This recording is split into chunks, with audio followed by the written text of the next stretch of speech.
All right, first preseason game now in the books, and we got some time here to discuss. I got like a conversation to get into at 8 o'clock regarding this game, Brock, and I know you got Blue 88 coming up in 15 minutes, but let's start with some takeaways. Takeaways. I would say when Mike Salk, Lyle Goldstein, Maura Dooley, everybody in the sports pit, everybody at the station can see something that looks different, that just looks different, and everybody's in unanimity with that, Salk. That's my first takeaway. Clint Kubiak's offense, and I will say this, did not like the double pin look that started early. I don't know if you saw that. I did not see that. You did not see that? Two pins? He looked like this, and I was like, stop. Ooh. I hope people are watching on YouTube and can see Brock with two pins in his hat. Yeah, it was one of my comments to the coaches on our staff is that if I ever try to pull this look off, and if any of you ever try this look, there's no aura, as the kids like to say.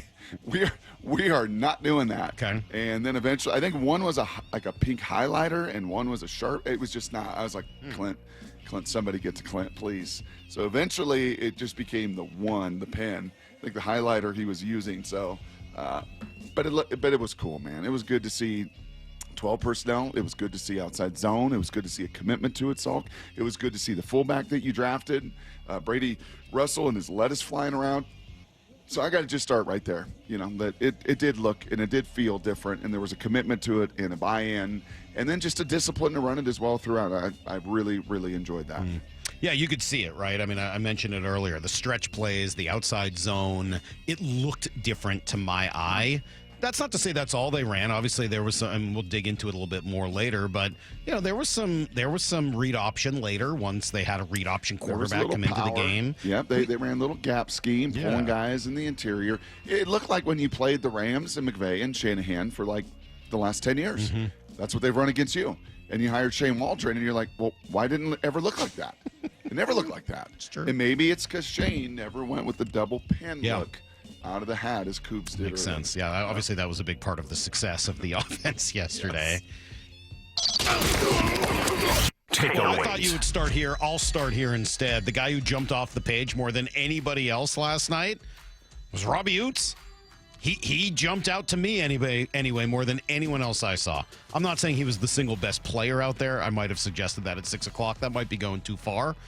But you noticed him. You felt his presence, Brock. I know how much you like to talk about feel. You certainly felt Robbie Ouzts. George Halani was running behind him. Yeah, shout out to Ouzts, man. You know, he's a big physical fullback. You know, he does everything right, you know, in practice, from run blocking to, you know, pass pro, whatever it is. We can depend on that guy to go out there and get the job done. You noticed him, right? I mean, like, he was springing Halani. He was laying people out. He was moving from tight end to the backfield and, you know, opening up holes.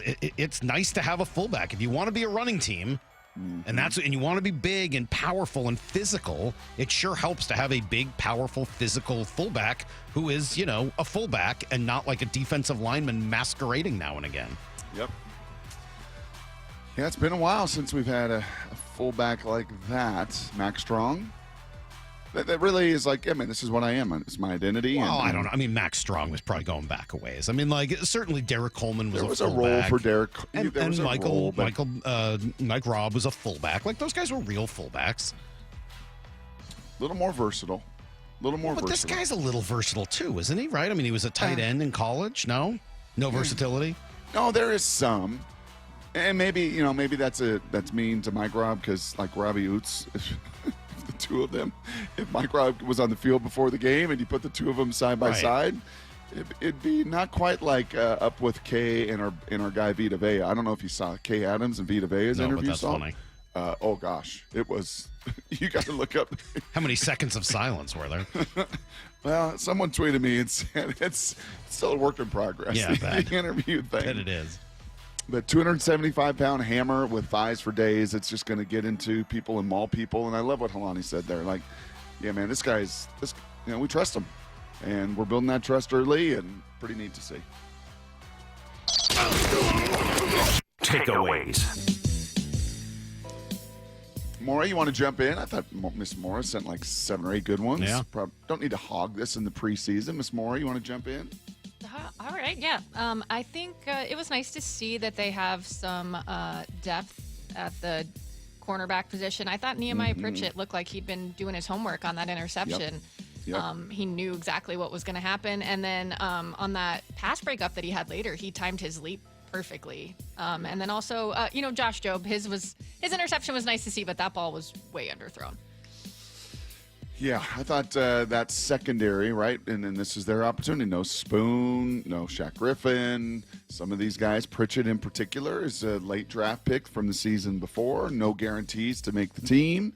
And they're going to have to play sharp and going to have to play well. And they certainly did yesterday. It's just, again, some good football. It was scheme offensively, Salk, and then yeah, man, you would have hated it last night. I'm just telling you, in the basement. You would have loved the pizza. No, I know I would have hated it. You would have loved the fraternity, but you would have hated the, hey, rewind that back. Oh, dear God. Let me see that. Let me see that front. We had offensive guys, coaches, defensive coaches. I was in heaven. It was, was it great for me? So awful. Oh, you want to see it again, Coach? Yeah, you bet. Let me run that back. Never, ever watch a football game with Brock. Ever. If there's anything you can do, avoid that at all costs. Well, now you have the coaching stuff. Takeaways. Well, we got the Drew Lock experience, Salky. Yeah, he threw a Drew Lock special last night. We got the Drew Lock experience. Sure did. Quite an experience it is. The top end of it, the ceiling of it's like that dude's a big time player in the league. That guy makes big time throws. There's some seriously like arm strength wise, 100%. From third base or shortstop, you can really judge baseball guys' arms, and you see like Suarez got a different kind of arm. Gunnar Henderson got a different kind of arm. Drew Lock got a different kind of arm. I mean, he can really sling a football into tight windows and do all of it. And then you just can't throw that interception in the red zone. Just can't do it. You know, that snap came in hot, about 106 miles an hour, I think, on the jugs machine or the radar gun. It came in hot, but find a way to catch it. And so just some of those negative plays that, have been, unfortunately, for 7-8 years, some of the calling card of Drew and why he'll be a backup in the league.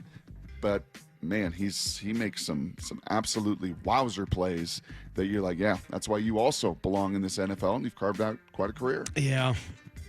He's a tough watch for me. He really is. Really nice guy. I mean, super easy to root for. Loved his press conference afterwards. That's not hard for me at all. I hold no ill will towards him, even a little bit. But he's a tough watch for me. He just is. Yeah, you're right. He's obviously talented. I'm not going to sit here and be like, this guy stinks. He doesn't. He doesn't stink. But he's not an NFL starting quarterback. I think at this point that's very clear. And so I do think, and we'll have this conversation at 8, like, okay, well then what do you want from the next quarterback on your roster? And I think there's a real conversation there. So I was not impressed last night. Yes, he made some nice plays. No, it wasn't all bad. But some of those things are just like, man, you've been in the league like, 6-7 years? 7 years. They just can't happen. They just cannot happen. There's kind of 2 coaching adages, axioms that just kind of pop up in my head with him. Don't be a mistake repeater. One of them, Mike said earlier this week, like, we don't want to take the playmaker out of the player. You can't handcuff them so much.